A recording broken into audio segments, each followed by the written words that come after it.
Muy bien, la semana pasada dejamos a Jesús, si recuerdas, junto con sus discípulos a medio mar. ¿Recuerdas? Estaban en una tormenta. Jesús les había dicho que pasaran al otro lado y en un instante, o sea, así de un momento a otro, se encontraron en una tormenta como ninguna otra. Y con solo 2 palabras: calle. Enmudece, Jesús aplaca, Jesús tranquiliza las aguas en una manera milagrosa. Y así como esa tormenta llegó, así se fue, inmediatamente. Hablamos de esas tormentas que perfeccionan nuestra fe, esas tormentas que nos prueban, pero que a la misma vez y a final de cuentas nos fortalecen, que son necesarias en nuestra vida. Es ese tipo de prueba que fue necesaria para estos discípulos, porque llegando al otro lado del lago, pasando ya esta tormenta, había más que hacer. O sea, no iban de vacaciones. No iban ya a jubilarse, había más que hacer. Y hoy vamos a ver que llegan a la área de Gadara. Ahora, no llegaron a Gadara porque los desvió la tormenta, aunque yo creo que por ese tiempo que estuvieron a medio mar, sí andaban desubicados, para acá y para allá los llevó el viento, pero cuando ya todo se tranquilizó, llegaron al lugar, perfecto. Al lugar que Jesús quería que ellos llegaran. ¿Saben por qué? Porque había una persona ahí esperándolos. La persona que los esperaba, vamos a ver, es un endemoniado. Y de eso vamos a hablar hoy. Y la prueba, porque creo yo que todo lo que Dios te ha permitido pasar por y lo que tú has experimentado en tu vida, Dios lo usa. Y esta prueba de la tormenta fue necesaria porque lo que están a punto de experimentar es pesado, es de miedo, es espantoso.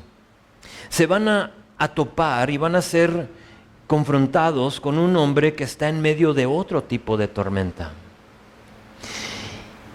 Y si primero no pasan por la tormenta de perfección, jamás podrán con lo que van a ver. Dentro de esta historia veremos que después de ser rescatado de esta posesión demoníaca en la cual se encuentra este hombre, Jesús lo va a comisionar y lo va a mandar. Va a tener un plan para su vida y por lo tanto el título comisionado por Cristo. La semana pasada nos identificamos, creo yo, con los discípulos en la tormenta y hoy nos toca identificarnos con la historia de este endemoniado. Son 20 versículos y lo decidí dividir en 5 partes. En general trato de hacerlo en 3, pero hoy 5 y por algo. No quiero que perdamos el contexto de la historia. Entonces, si tomas apuntes, versículo 1 le vamos a poner la llegada. Muy, muy simple, nos dice qué pasó después de esa tormenta, la llegada. Versículo 2 a 5 va a ser la descripción del endemoniado. La descripción del endemoniado. Versículo 6 al 13 es la sanación del endemoniado. Y luego versículo 14 a 17 va a ser la reacción del pueblo. Y por fin veremos versículo 18 a 20 que va a ser la comisión del hombre. No le puse endemoniado porque para ese entonces ya no está endemoniado. Entonces es la comisión del hombre. Vean conmigo, versículo 1 es la llegada. Dice versículo 1, vinieron al otro lado del mar, a la región de los Gadarenos. Salen del apuro de la tormenta y llegan justamente a donde necesitaban estar. Aunque por un momento, aunque por un tiempo la tormenta los desubicó, Aunque por un tiempo esa tormenta los confundió, aquí vemos que llegaron al lugar perfecto. Ahora, la región de los Gadarenos es la área que conocemos como la Decápolis. No sé si tengas el mapa, discúlpame. Una vez más tengo aquí mi aparatito, pero la Decápolis es esta área donde se van a encontrar. Aquí está el mar de Galilea. Sí, van a arribar a un lugar, yo creo, me imagino que por este lado, por esta costa. O sea, toda esta área se conoce como la Decápolis. Era una región, necesitas saber, de Deca, que son 10 ciudades, por lo tanto Decápolis, 10 ciudades. Eran no solo 10 ciudades, pero eran 10 ciudades gentiles. Canata, Hippo, Pela, Gerasa, Gadara, o sea, etcétera. Eran varias ciudades. Al principio tienes que saber que esta zona era parte del territorio de las tribus judías de Manasés, de Rubén y de Gad. Después hablamos un poquito más de ello. Pero aquí nos damos cuenta que no eran los únicos que habitaban esta región. Ahora ya había muchos gentiles en esta área que en un tiempo era una zona, eran territorios israelitas. Y de nuevo eso creo yo va a encajar un poco más adelante. Por ahorita solo quiero que noten que entre la Decápolis estaba la ciudad de Gadara. Llegan, se bajan de la barca y vean lo que les espera. Y aquí nos va a dar la descripción de este endemoniado, verso 2. Y cuando salió él de la barca, enseguida vino a su encuentro de los sepulcros un hombre con un espíritu inmundo. Marcos, de nuevo, una película de acción, usa la palabra enseguida y que significa inmediatamente después de haber salido de la barca, los encuentra un hombre endemoniado. Mateo registra, antes de decir lo siguiente, no es un loco.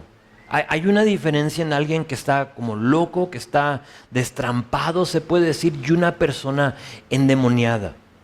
Mateo registra que este hombre era tan intimidante y espantoso que nadie podía pasar por ese rumbo. No se atrevía la gente a pasar por donde él estaba. Ahora, Marcos no nos da el detalle, Mateo sí. Ahora, el enfoque de esta historia será este endemoniado, que eventualmente será el comisionado, pero yo no puedo dejar de pensar en los discípulos porque no habla de ellos en esta historia. Pero en mi mente yo ahí los tengo porque ellos junto con Jesús se bajan de la barca y de cierta forma yo me los imagino como corriendo hacia la barca. O sea, se bajan, ven este endemoniado venir y como que fuga, ¿no? O sea, vámonos, ¿qué estamos haciendo aquí? Y de cierta manera yo me los imagino así como corriendo a la barca o así en fila detrás de Jesús, escondidos, ¿no? O sea, como que no queremos ver, tú haz lo que tengas que hacer. Y mi mente va para allá, pero a la misma vez, creo que también me los puedo imaginar confiados. Creo que también me los puedo encontrar o me los puedo imaginar seguros. Ahora, no seguros en ellos mismos, sino que seguros porque el que acababa de calmar las aguas está con ellos. Y por lo tanto, la necesidad de pasar por esas tormentas, esas pruebas de fe. No van a tener que enfrentar a este demonio a solas. No es como que Jesús los mandó y les dijo, yo, ¿sabes? Voy a seguir con mi siesta, entonces ustedes bájense y ahí los espera alguien. Noten que Jesús se bajó con ellos. En Marcos capítulo 6, más adelante, Jesús los va a enviar de 2 en 2 para salir a hacer los mismos milagros que Él ha estado haciendo.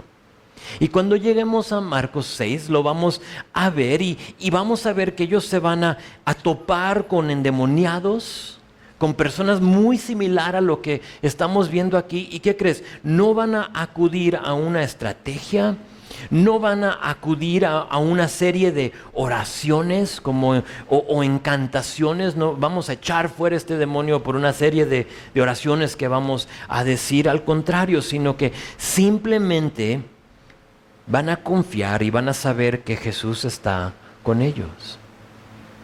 Fue necesario que ellos vieran y escucharan la conversación entre los demonios, vamos a ver que son varios, y Jesús.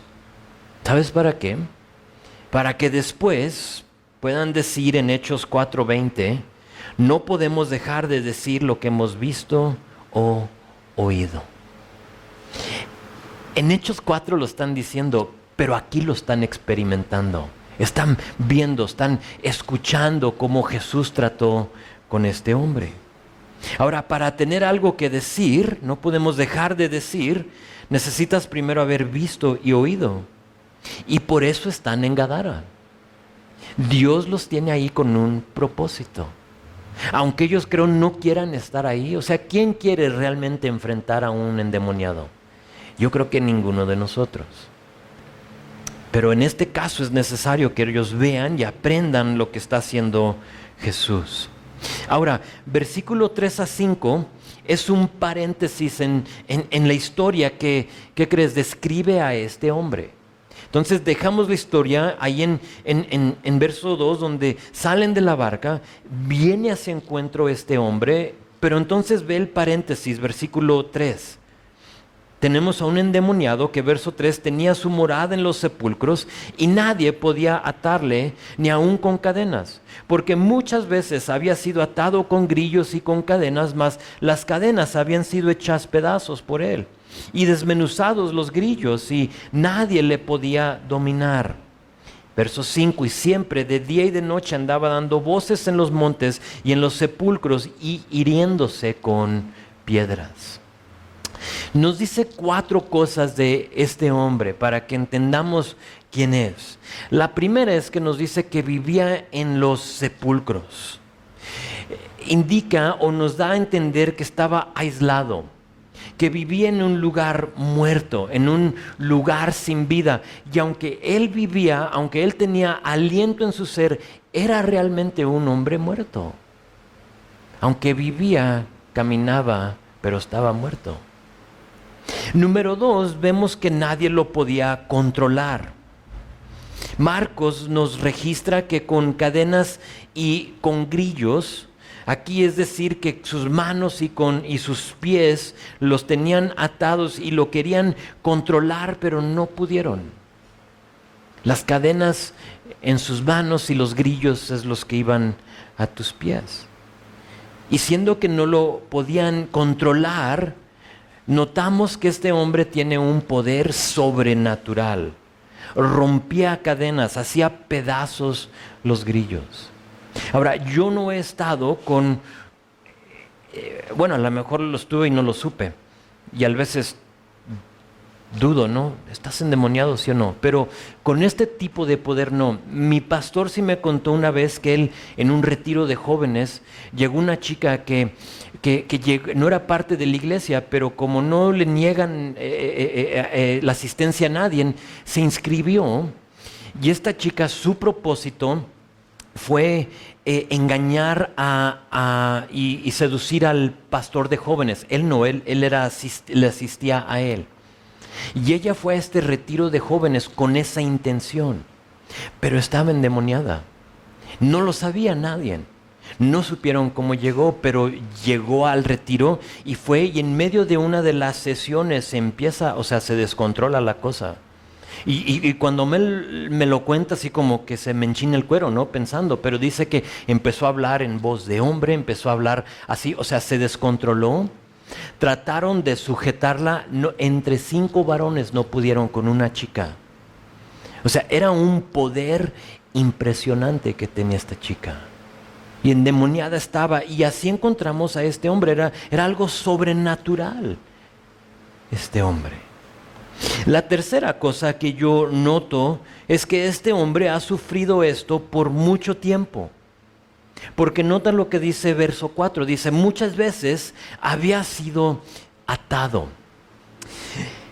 Parece ser, no, como que nos indica el texto que en ocasiones él estaba en sus 5 sentidos.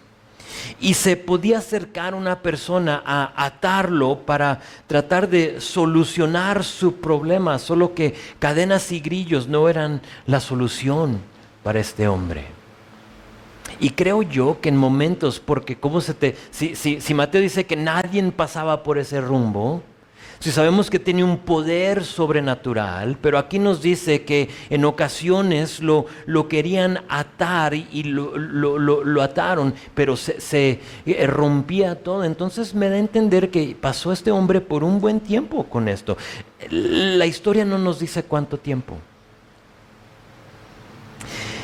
Más adelante veremos que su solución no van a ser cadenas y grillos, sino que va a ser Cristo. Ellos querían atarlo, mientras que Cristo quería liberarlo.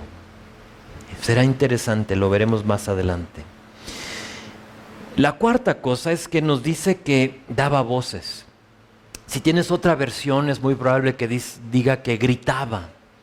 Y es justamente eso, daba gritos, y no solo daba gritos, sino que dice que se hería con piedras. Otra versión dice que se cortaba con piedras afiladas. La palabra cortar o herir con piedras es literalmente mutilar. Entonces te da una idea que se estaba mutilando su cuerpo. No sé si ya más o menos vas formando una imagen de este hombre. Despeinado, yo me lo imagino. Otro evangelio nos dice que estaba desnudo. Se cortaba, daba gritos, una fuerza sobrenatural. Y se cortaba, andaba sangrando, traía cicatrices, llagas en su cuerpo. Ahora, esto es muy importante. Cuando vi ahí que decía que se iría con piedras que se cortaban, decidí hablar de lo siguiente. Y creo que es importante porque hoy en día esto de cortarse es muy común en nuestra cultura, mayormente con los jóvenes. Pero ¿qué crees? No significa que si alguien se corta, que está poseído con un demonio. ¿Por qué? Dices tú, pero es que yo así lo identifico. ¿Por qué? Porque no todos los endemoniados se cortaban en la Biblia. O sea, si tú lees más adelante vamos a ver de otros endemoniados y no nos dice que se cortaban. Entonces tenemos que tener mucho cuidado con acusar o etiquetar a alguien que se corta con estar endemoniado. No puedes tomar este versículo y formar toda una doctrina alrededor de ello. Mira, se cortaba, entonces por lo tanto mi hija creo tiene un demonio porque se está cortando. Tranquilo. Lo que yo veo aquí, y tomando en cuenta la descripción de este hombre y las conversaciones que yo he tenido con aquella persona que se corta, es lo siguiente, porque en el ministerio hemos hablado con personas, con chicos, chicas, que traen los brazos todos marcados, donde se han estado corte y corte y corte. Yo veo dos cosas. Uno, es que lo hacen para adormecer el dolor que cargan. Y para adormecer ese dolor, se cortan para distraer. Es una salida. Se puede decir que es un escape del dolor que realmente tienen en ellos. Y por lo tanto, para no pensar en ello, para adormecer lo que realmente está en ellos, se cortan. Es más fácil que yo piense en esto, y el dolor que tengo en mí ahora me lo transmito a mí mismo, y ahora ya es otro tipo de dolor, aunque es dolor. ¿Sí estás conmigo? Y por lo tanto, es la experiencia que yo he tenido con ellos. Dos, lo hacen para llamar atención. ¿Por qué? Porque necesitan auxilio, apoyo y respaldo. Necesitan ser escuchados. Y por lo tanto, se manifiesta con gritos y con cortes. Porque sabes que nadie realmente quiere cortarse. O sea, creo que son los pocos, a lo mejor dentro de todos los que se cortan hoy en día, hay alguno que otro que como que sí le da adrenalina o no sé qué y me corto por esa razón. Pero no creo que es la mayoría. Muchos están tratando de adormecer y están tratando de llamar la atención. Algo no está bien en mi vida. Algo está pasando. Algo estoy viviendo. Y en general, si tienes la oportunidad de hablar con ellos, es eso. Lo más que les cargas, lo más que te vas dando cuenta que hay algo en lo más profundo y por no saber cómo esconderlo, se están cortando. Nadie quiere vivir como vivía este hombre, solo que, ¿qué crees? La ayuda no está disponible. La ayuda no está, así como este hombre, lo querían aislar, lo querían encadenar. No había ayuda para este hombre y creo que hoy en día nos encontramos en la misma situación. ¿Por qué? Porque nuestra sociedad, ¿sabes lo que dice? Hay que medicarlos. O sea, si se está cortando, tiene problemas aquí en la mente, entonces tú dale unas pastillas y con eso tiene. Sin tratar con el problema verdadero. No solo hay que medicarlos, sino que hay que meterlos en institución. O sea, ya no, y si ve, o sea, vamos a los sepulcros. Mételo a la institución para que allí esté con los demás. Vamos a aislarlos. Pero ¿sabes qué? Jesús dice otra cosa. Jesús dice otra cosa.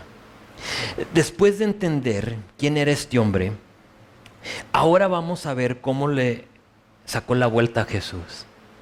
No te creas. No es eso. Por si te me estás durmiendo. ¿De veras? ¿Le sacó la vuelta? No. No es eso. Al contrario, en lugar de sacarle la vuelta, Jesús entabla una conversación con este hombre. Vamos a verlo. Verso 6, la sanación del endemoniado. Dice verso 6, dice, cuando vio pues a Jesús de lejos, ahora sí ves cómo regresamos a la historia. Paréntesis y luego ahora sí otra vez como versículo 2 una vez más. Cuando vio a Jesús de lejos, corrió y se arrodilló ante él. Y clamando a gran voz, dijo, ¿qué tienes conmigo, Jesús, Hijo del Dios Altísimo? Te conjuro que por Dios, que no me atormentes. Porque le decía Jesús, sal de este hombre, espíritu inmundo. Después del paréntesis de versículo 3 al 5, vemos que regresamos a la escena. Ellos se bajan de la barca y este hombre los ve y dice aquí que corrió hacia ellos. Es interesante porque notamos que los demonios, este hombre que está endemoniado, corre hacia Jesús y empieza una conversación con Jesús, pero nos damos cuenta que ellos tienen una buena teología. En comparación a algunas personas, a la mente me viene el ateo. Ellos tienen una teología correcta, fíjate. Bueno, por si es que es teología. Teología es simplemente tu creencia religiosa. Es un estudio del carácter o de los atributos de Dios que forma tu creencia, lo que tú crees en Dios. Para el ateo dice, no hay Dios, no existe. No hay. Pero fíjate cómo ellos tienen una buena teología. Ahora, en la escena, este hombre viene hacia ellos y en versículo 8 nos damos cuenta que Jesús dice, le habla al espíritu y le dice que salga de él. Entonces están teniendo una conversación, sal de él, y en ese momento los demonios o el endemoniado dicen dos cosas que revelan su teología. Ve la primera, dice, ¿qué tienes conmigo, Jesús, Hijo del Dios Altísimo? Un ateo no cree en Dios, los demonios sí. ¿Sí lo ves? ¿Qué tienes conmigo? Creen en Dios, saben que Dios existe. Creen, dice la palabra, y tiemblan. O sea, no creen para recibir, creen nomás porque saben y tiemblan. No solo eso, sino que estos demonios saben que había una eternidad. Fíjate lo que le dicen en Mateo 8:29, es un pasaje paralelo, registra que le dijeron algo muy similar a lo que le dijeron aquí, pero Mateo dice que has venido acá para atormentarnos, y luego le agrega Mateo, antes del tiempo. ¿Cuál tiempo? ¿Cuál tiempo? Ellos sabían que habrá una tormenta, un tormento eterno, que hay una finalidad después de esta vida, que hay algo que existe. Es decir, estaban cuando dice, has venido acá para atormentarnos antes de este tiempo. Están diciendo, sabemos que algo nos espera, pero todavía no. O sea, no es nuestro momento. Lamentablemente hay sectas que se llaman cristianas que no creen en el cielo y un infierno eterno. Se les hace más fácil pensar que vivimos esta vida y cuando se acaba, se acabó y que no hay más. Pero ¿qué crees? Aquí de estos demonios podemos aprender teología. Saben que hay una eternidad. Saben que después de esta vida o estás con Dios o estás separado de Él. En el caso de ellos, no nos tormentes antes del tiempo.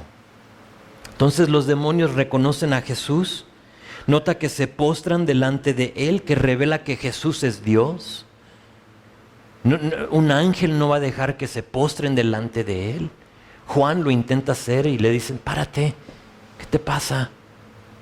Somos ángeles, no somos Jesús, ¿verdad? Entonces sabemos que aquí permite Jesús que se le postren, que se hinquen y arrodillen delante de Él. Y le dicen que los dejen solo. Pero tenemos verso 9, y le preguntó, ¿cómo te llamas? Y respondió diciendo, Legión me llamo porque somos muchos. Una legión romana estaría compuesta por más de 6,000 soldados. ¿Eran 6,000? No sabemos. Solo sabemos que eran muchos. Más adelante vamos a ver que son 2,000 cerdos. Pero tampoco significa que eran 2,000. Porque aquí vemos que un hombre con una multitud, una legión. Entonces no podemos definitivamente decirlo, lo vemos en un momento, pero aquí se llama legión. El punto es que somos muchos demonios en Él. Quizá algunos de estos demonios eran los que Jesús ya había expulsado de otras personas en otros lados. No sabemos. Verso 10, y dice, y le rogaba mucho que no los enviase fuera de aquella región. Ahora eso se me hizo interesante. ¿Por qué no? O sea, ¿por qué no quieres que te vayas de aquí? No de este hombre, fíjate, sino que no nos envíes, no nos eches fuera de esta región, de esta área. Mencioné al principio el Decápolis o la Decápolis, que era una región gentil y lo era en este tiempo, pero originalmente era parte del territorio de Israel. Este territorio se había convertido pagano, en que adoraban al dios Bacas. El dios Bacas era el dios del vino.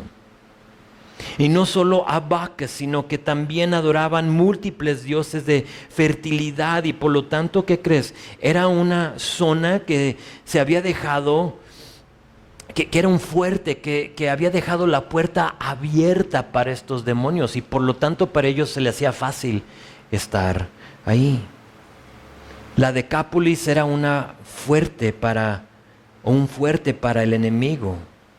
De aquí somos, dice, no nos eches fuera de aquí. Aquí estamos bien.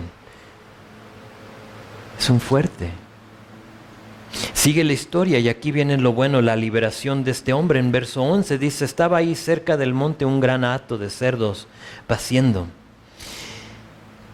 Que es otra cosa, lo eliminé de mis notas, pero más vale decírselos. Cerdos en un territorio israelita no es congruente, no encaja. Para el israelita es un animal impuro.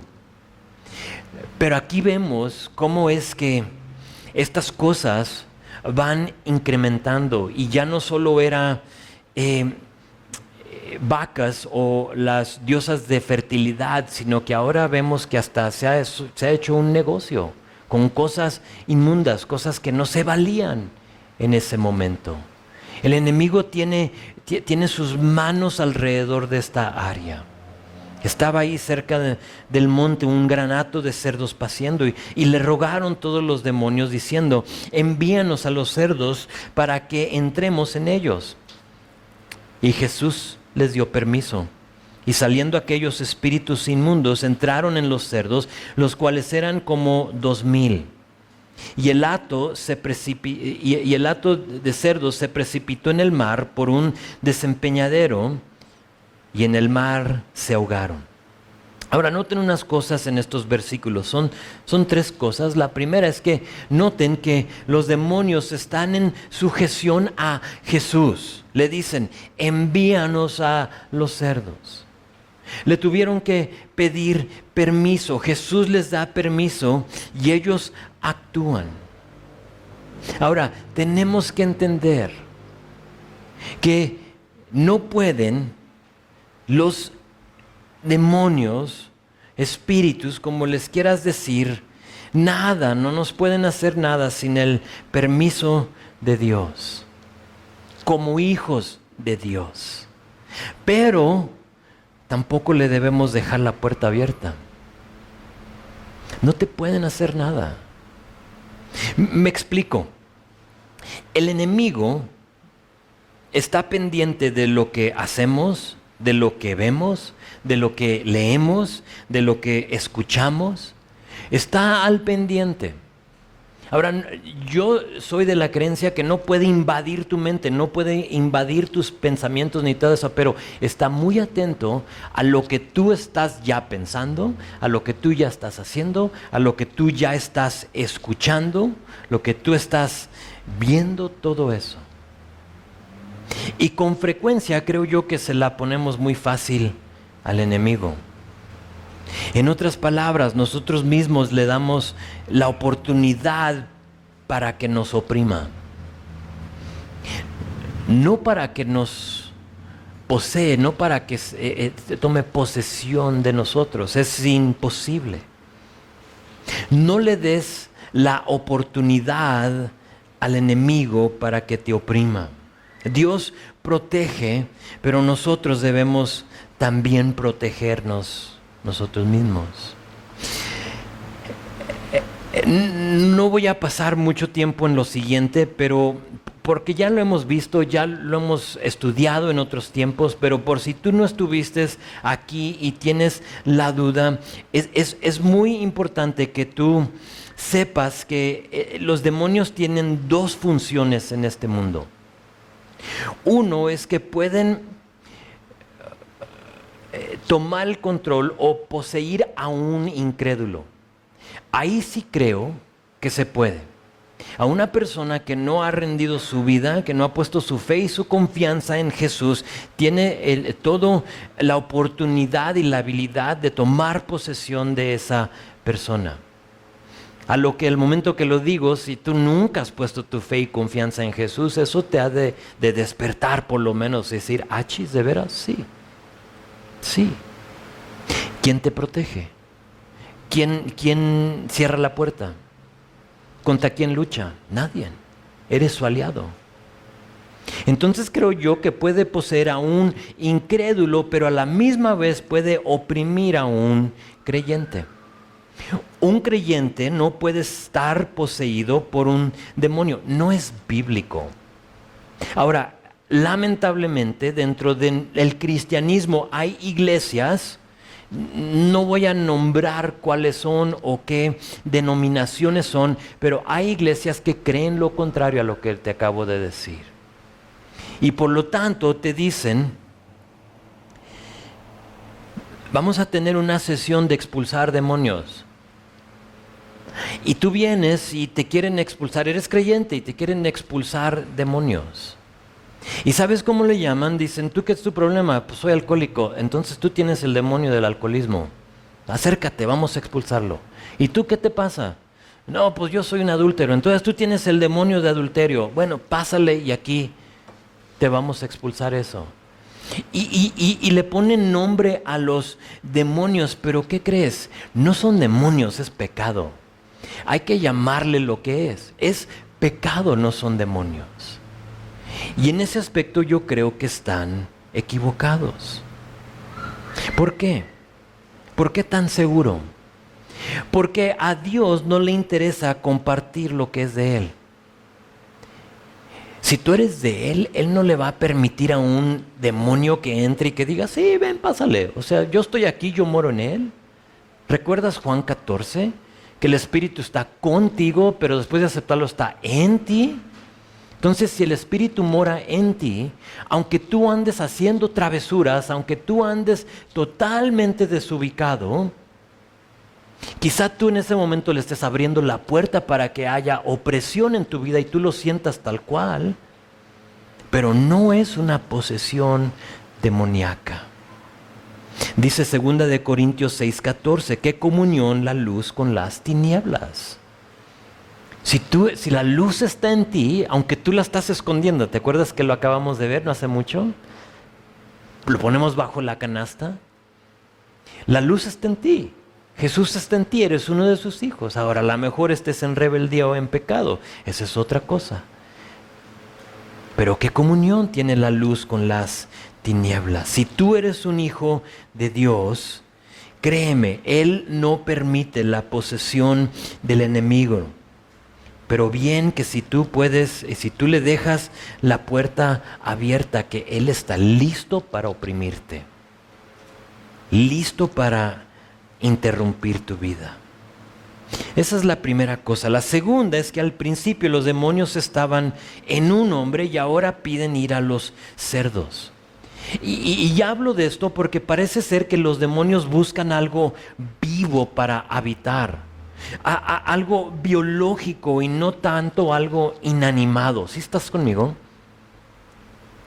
De un hombre a otra cosa que vive. Y lo resalto porque hay gente que te dice, echa fuera esa música, echa fuera esos discos, porque ahí está el demonio. Ahora, a lo mejor si no son cosas buenas, creo que más te vale que los eches fuera, pero no porque están endemoniados. Es algo inanimado. Hay gente que a veces dice, ¿sabes? En mi pared hay un demonio. ¿Cómo? Espérame. Vamos mejor a ver en dónde tú le has abierto la puerta. ¿Dónde dejaste la ventana abierta? ¿Qué estás escuchando? No me pregunte, pastor. ¿Qué estás leyendo? ¿Qué estás viendo? ¿Sí? Si tú ves cosas del enemigo, entonces, ¿qué crees que va a pasar? Pero tu muro no tiene nada que ver con ello. Es un muro, es algo inanimado. Bíblicamente no veo que funcione así. De un hombre a un cerdo, de algo que vive a otra cosa. Me cuesta encontrar algo donde vemos que está poseído algo inanimado de un demonio. Bíblicamente vemos que son personas, cerdos en este caso. La tercera cosa dice es que entran en 2000 cerdos. Ahora no sabemos si eran 2000 o quizás más demonios. Igual pudieron ser más, los 6000 que es una legión, no sabemos. En un solo hombre estaban todos, así es que no podemos decir definitivamente que eran 2000. Solo sabemos que dan su sugerencia, envíanos a los cerdos. Jesús se lo concede y se precipitan y ahogan los 2000. Pues ¿qué creen? Tenemos unos cerdos que están flotando, muchos, 2000. ¿Y qué creen? Esos cerdos tienen un dueño. Eran de alguien, alguien los compró, alguien los crió, alguien los tiene para venderlos. Y por lo tanto, siendo que no eran mascotas, esperemos que no fueran mascotas, eran parte de un negocio. ¿Y qué creen? La reacción del pueblo. Vean nuestra siguiente división en versículo 14. Y los que apacentaban los cerdos, los trabajadores, los que estaban ahí cuidándolos, huyeron y dieron aviso en la ciudad y en los campos y salieron a ver qué era aquello que había sucedido. Venían a Jesús, vienen a Jesús y ven al que había sido atormentado del demonio y que había tenido la legión sentado, vestido. Nota que ahí nos dice que ahora sí estaba vestido. Y en su juicio cabal, y tuvieron miedo. Los que cuidaban y se encargaban de los cerdos huyen a avisarle a los demás. Ahora, ponte en el lugar de los que reciben el mensaje. O sea, no el que fue a decirles, sino que tú estás sentado en tu casa y vienen, son tus animales, y vienen y te dicen, oye, no vas a creer. Llegó este hombre que se llama Jesús y de pronto se topó con el endemoniado, ¿sabes? Al cual todos evitamos, sí. Y pues esto pasó y le cuenta toda la historia. ¿Tú irías a ver a los 2000 cerdos o al hombre que fue sanado? Depende de quién eres, ¿no? ¿A quién irías a ver tú? Me gustaría pensar que todos iríamos a ver al hombre sano. Y parece ser que eso pasa en nuestra historia, porque noten que en verso 15 dice que vienen a Jesús y ven al que había sido atormentado y dice que tuvieron miedo. Esa palabra es asombro. No es medio de terror, miedo de terror, es un asombro. Se quedaron atónitos, como que no lo podían creer. Todo mundo conocía a este hombre. Todos sabían que estaba endemoniado, pero ahora ya estaba, como dicen, en su juicio cabal. Para mí, yo pienso que era la oportunidad perfecta para presentar el Evangelio. Han visto un milagro. Están asombrados, les ha llamado la atención esto, pero noten que inmediatamente se olvidan de lo espiritual y se enfocan en lo material. Ve verso 16. Y les contaron lo que habían visto, cómo le había acontecido al que había tenido el demonio, y de los cerdos. O sea, salieron, se precipitaron, míralos y ven así por el desempeñadero, que por lo que yo entiendo, no lo vi cuando estuve en Israel, pero en el mar de Galilea, según lo que yo entiendo, el único lugar donde hay un desempeñadero de este tamaño para poder verse es en la área de Gadara. Y es muy probable que ahí sucedió esta historia, porque en los otros lados, las áreas que yo visité, o sea, no es desempeñaderos, haz de cuenta, costa. Pero noten que se olvidan y les cuentan de lo que había pasado. Y verso 17, y comenzaron a rogarle que se fuera de sus contornos. Los veo asombrados. ¡Wow! No puedo creer que pasó eso con este hombre. Ya lo habíamos hecho a un lado, lo habíamos aislado. No podemos encadenarlo porque se nos suelta. Pero, ¿qué pasó con los cerdos? Yo como que así los veo. ¡Wow! Este hombre. ¿Y los cerdos qué? Pues los ahogó Jesús.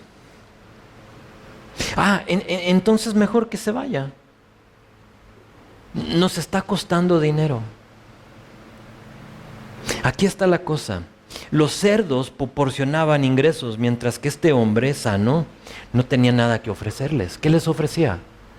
Era alguien que todos ya habían hecho a un lado. Pero los cerdos era dinero para ellos. Y por lo tanto dicen, mejor vete, no vaya a hacer que vaya a ahogar otros más. Muy pronto nos damos cuenta de la condición espiritual de la región. A Jesús le piden que se vaya, ¿y qué crees? Se va. No dijo, me escuchan porque me escuchan. Jesús no se aferró a que ya estoy aquí, entonces a fuerzas tienen que escuchar. ¿Que no ven lo que he hecho con este hombre? Lo he dicho 1, 2 y 3 veces y lo digo otra vez. Jesús es un caballero y si tú no quieres nada con Él, no quieres a Jesús en tu vida, Él no se te va a forzar. Entonces Jesús se va a ir, pero que no se nos olvide que en medio de todo esto hay un hombre con vida nueva. O sea, hay un hombre que de veras recibió de Jesús. Y aunque la región lo eche fuera, aunque todos ya digan rechazo, vete de aquí, hay un hombre que está en su juicio cabal aquí con ellos. Veamos a este hombre una vez más y así terminamos nuestra historia. Vean la comisión del hombre en versículo 18. Dice, al entrar en la barca, el que había estado endemoniado le rogaba que le dejase estar con él. Mas Jesús no se lo permitió. Es interesante. Va a haber 3 oraciones aquí en este texto y 2 las va a contestar Jesús con sí y una la va a contestar con no. A los demonios le dijeron, te rogamos, esa palabra rogar, te rogamos que nos envíes a los cerdos. ¿Y qué les dice? Se lo permitió. A los de la región le van a decir, te rogamos que te vayas de aquí, y se lo va a permitir. Pero este hombre, el único que está en su juicio cabal, el único que es creyente de entre todos, le va a pedir, le va a rogar que le deje estar con él, mas Jesús no se lo permitió, sino que le dijo, vete a tu casa, a los tuyos, y cuéntales cuán grandes cosas el Señor ha hecho contigo, y cómo ha tenido misericordia de ti. Y se fue y comenzó a publicar en Decápolis cuán grandes cosas había hecho Jesús con él, y todos se maravillaban. Aquí tenemos en estos versículos al primer misionero que Jesús envió. Este es el primero. Así empezaron las misiones, con Jesús diciéndole a este hombre, no, tú quédate donde estás, pero tú ve y comparte lo que Dios ha hecho contigo, la misericordia que ha tenido Dios contigo. Ahora me puse a pensar en este hombre. ¿Tendría familia? No sabemos a qué edad se endemonió. No nos dice. No nos dice qué pasó. ¿Cuál fue ese momento en el que él le abrió la puerta, se la dejó abierta y entró esto en él? No tenemos esa parte de la historia. Pero tendría esposa, tendría hijos, padres, por supuesto. Pero me pongo a pensar en cómo era su vida antes de ser endemoniado. ¿A qué se dedicaba? ¿Quién era este hombre? ¿Cuánto tiempo pasó en los sepulcros aislado? Muchas cosas que le quiero yo, soy muy curioso. Y preguntas que yo le quiero preguntar a Dios. ¿Quién era este hombre? O a lo mejor él mismo, ¿no? Cuando lo vemos en el cielo. Oye, dime. Hacerle una entrevista como nos la hizo David con los jóvenes. Siéntate, vamos a entrevistarte. ¿Quién eras? Pues no sabemos, solo sabemos que en un tiempo fue aliado del enemigo y ahora está a su contra. En un tiempo aliado. Veo mi vida y veo lo mismo, en un tiempo aliado del enemigo y ahora a su contra. Los veo a ustedes y veo lo mismo, aliados del enemigo, pero ahora servidores de Dios.